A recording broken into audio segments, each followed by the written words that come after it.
So ఫస్ట్గా వెల్లుల్లిపాయల్ని ఎక్కువగా ఒక మిక్సీ జార్లో వేసుకుందాం. అలాగే పచ్చిమిరపకాయలు, కారానికి మనం పచ్చిమిరపకాయలే వాడుతున్నాము.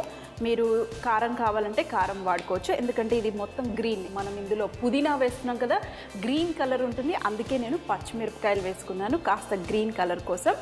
ఇక్కడ పుదీనా కూడా చూడండి, ఫ్రెష్గా బాగా కడిగేసేయండి. పుదీనాని ఆకుగా తెంపుకోండి. అలాగే కావాలంటే లేత కొమ్మలు కూడా ఉంటాయి కదా, అవి కూడా మీరు వేసుకున్నా పర్వాలేదు.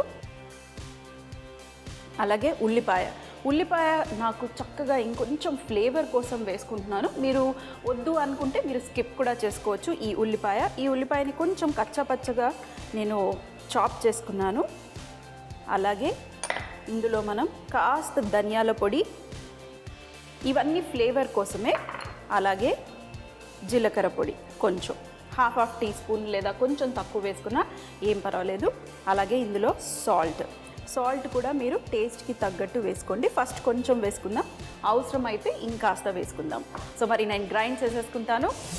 మరీ గ్రైండ్ చేయలేదు, పేస్ట్ మాత్రం చేసుకోకుండా ఇలా కొంచెం కోర్స్గా గ్రైండ్ చేసుకున్నాను. ఇప్పుడు మనం ఈ మిక్చర్ని ఈ బౌల్లో వేసుకుందాం. పిండిని దీంతో తడుపుకుందాం. ఇందులో వేసుకున్నాను బౌల్లో పిండి కలుపుకోవటానికి. ఇప్పుడు ఇందులో పిండి వేసుకుందాం. నీళ్లు మాత్రాన వేసుకోకండి పిండి కలిపేటప్పుడు. ఫస్ట్ బాగా మిక్స్ చేసి ఆ తర్వాత అవసరం అనుకుంటే నీళ్లు వేసుకోవచ్చు. మరి కాస్త ఆయిల్ వేసుకుందాం. చూడండి జాగ్రత్త, నేను అస్సలు వాటర్ వేసుకోలేదు. మరి ఎక్కువగా పిండి వేసుకోవాల్సి వస్తుంది ఒకవేళ మీ పుదీనా మిక్చర్ బాగా వాటర్గా ఉంటే.